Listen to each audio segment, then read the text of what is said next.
अस्सलाम वालेकुम। आज की वीडियो है वली सन बाथ ले रहा है। सन बाथ के लिए आज का दिन बहुत ही अच्छा है।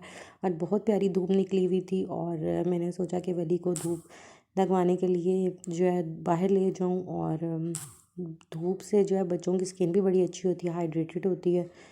तो ये सबसे अच्छा तरीक़ाकार होता है। जो न्यू बॉर्न बच्चे होते हैं आप उन्हें धूप लगवाएं, उनको जो है इससे बड़ा बेनिफिट होता है, उनको की सेहत अच्छी होती है। और जो है हमें लाजमी अपने छोटे बच्चों को सन बाथ दिलवाना चाहिए।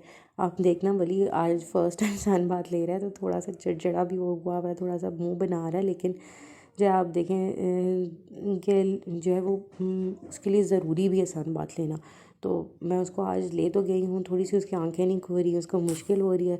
अच्छा, सबसे ज़्यादा जो सन बाथ का बेनिफिट है न्यू बॉर्न बच्चों के लिए, और सुबह सुबह के टाइम 8-10 बजे के टाइम पे ना ले जाए, क्योंकि सर्दियों में सन बाथ इस टाइम पे ना बड़ा बेनिफिशियल होता है। 8-10 बजे के टाइम सर्दियों में बड़ी अच्छी धूप निकल आती है, तो छत पे बड़ी अच्छी धूप निकली हुई थी तो मैंने वली को बाहर ही लेटाया। तो सबसे पहला बेनिफिट जो है उसका यही है कि आपको विटामिन सी डी मिलता है, बच्चों में हड्डियों की कमज़ोरी नहीं होती, इंसुलिन का लेवल उनका ठीक रहता है, शुगर की प्रॉब्लम नहीं होती, एनर्जी उनकी अच्छी रहती है। सेंसिटिव स्किन अगर है तो उनको जो है केयर करें, वह अदरवाइज़ ना लेके जाएँ। और फिर उसके बाद बच्चों को अच्छी लोकेशन पे, उन्हें डर ना लगे या उनको जो है या धूप बहुत ज़्यादा कड़क ना हो, उनके लिए सख्त ना हो, तो उनको जो है इस मामले में केयर करें। और उनको जो है उनका अच्छा सबसे ज़्यादा इससे उनका इसके अलावा जो उसका इम्यून सिस्टम आपके बच्चे का तेज़ होगा, इसका सबसे बड़ा बेनिफिट ये है। फिर उसके बाद उनकी स्किन बड़ी अच्छी हो जाएगी और जो है उसका हार्ट डिजीज़ नहीं होंगे। तो जब भी धूप अच्छी निकले तो लाजमी अपने बच्चों को लगवाएं।